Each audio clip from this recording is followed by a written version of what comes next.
So smoking వల్ల లంగ్సే కాదు మన ఐస్ కూడా డ్యామేజ్ అవుతాయన్న సంగతి మీకు తెలుసా? సో ఎలా డ్యామేజ్ అవుతాయంటే, ఒకటి స్మోకింగ్లో ఉన్న కెమికల్స్ వల్ల మన ఈ సెలవరీ గ్లాండ్స్ ఇవన్నీ కొంచెం ఎఫెక్ట్ అయ్యి, అంటే నికోటిన్ అనేది ఉంటుందండి స్మోకింగ్లో, దానివల్ల ఎఫెక్ట్ అయ్యి టియర్ ప్రొడక్షన్ అనేది తగ్గుతుంది. అది ఫస్ట్ రీజన్. సెకండ్ థింగ్ ఏంటంటే, ఈ స్మోకింగ్ వల్ల డైరెక్ట్గా హీట్ అనేది వస్తుంది కదా, ఈ హీట్ వల్ల డైరెక్ట్ హీట్ అనేది కంటికి తగిలినప్పుడు అప్పుడు కూడా డ్రైనెస్ అనేది వస్తుంది. ఒకటి ఫస్ట్ థింగ్ ఈజ్ డ్రైనెస్. దానివల్ల ఏంటంటే ఇరిటేషన్, ఇచ్చింగ్ అవన్నీ వస్తాయి ఎక్కువ స్మోక్ చేయడం వల్ల. సెకండ్ థింగ్ ఏంటంటే, మనకి క్యాట్రాక్ట్స్, తెలుగులో శుక్లం అంటాం కదా, ఆ శుక్లం నార్మల్గా ఒక 60 years తర్వాత వస్తుంది. బట్ స్మోక్ ఎక్కువ చేసే పేషెంట్స్లో క్యాట్రాక్ట్ ఎర్లీగా వచ్చే ఛాన్సెస్ కూడా ఉంటాయి.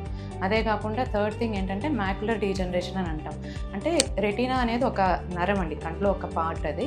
సో ఈ మ్యాక్యులా అనేది రెటీనాలో సెంటర్లో ఉంటుంది. దాని మీదే మన విజన్ అనేది పడి మనకి చూపు అనేది కనిపిస్తుంది. సో ఈ స్మోకింగ్ చేస్తున్నప్పుడు ఈ మ్యాక్యులా అనేది డీజనరేట్ అవుతుంది. డీజనరేట్ అవటం వల్ల ఇర్రివర్సిబుల్ విజన్ లాస్, అంటే ఈ స్మోకింగ్ చేసిన వాళ్ళందరిలో కూడా ఇర్రివర్సిబుల్ విజన్ లాస్ అని ఉంటుంది. అదే కాకుండా ఇప్పుడు పేషెంట్ సపోజ్ డయాబెటీస్, ఇట్లా హైపర్ టెన్షన్ ఇట్లా ఉన్న వాళ్ళల్లో ఈ స్మోకింగ్ చేస్తూ కంటిన్యూ చేస్తే కనుక ఈ సిస్టమిక్ డిసీజెస్ వల్ల వచ్చే రెటీనా ప్రాబ్లమ్స్, అంటే diabetic retinopathy, hyper tensive retinopathy అంటాం కదా, ఇవన్నీ కూడా ఎర్లీగా వచ్చి విజన్ లాస్ అయ్యే ఛాన్సెస్ ఉంటాయి.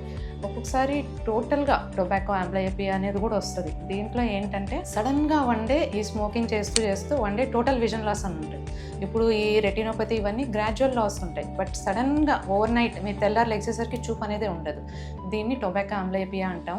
ఇవన్నీ కూడా ఇర్రివర్సిబుల్ కండిషన్స్ అండి. అంటే పోయిన చూపుని తీసుకురాలేము, ఉన్న చూపుని నిలబెట్టగలుగుతాం. అది కూడా స్మోకింగ్ అనేది స్టాప్ చేస్తేనే.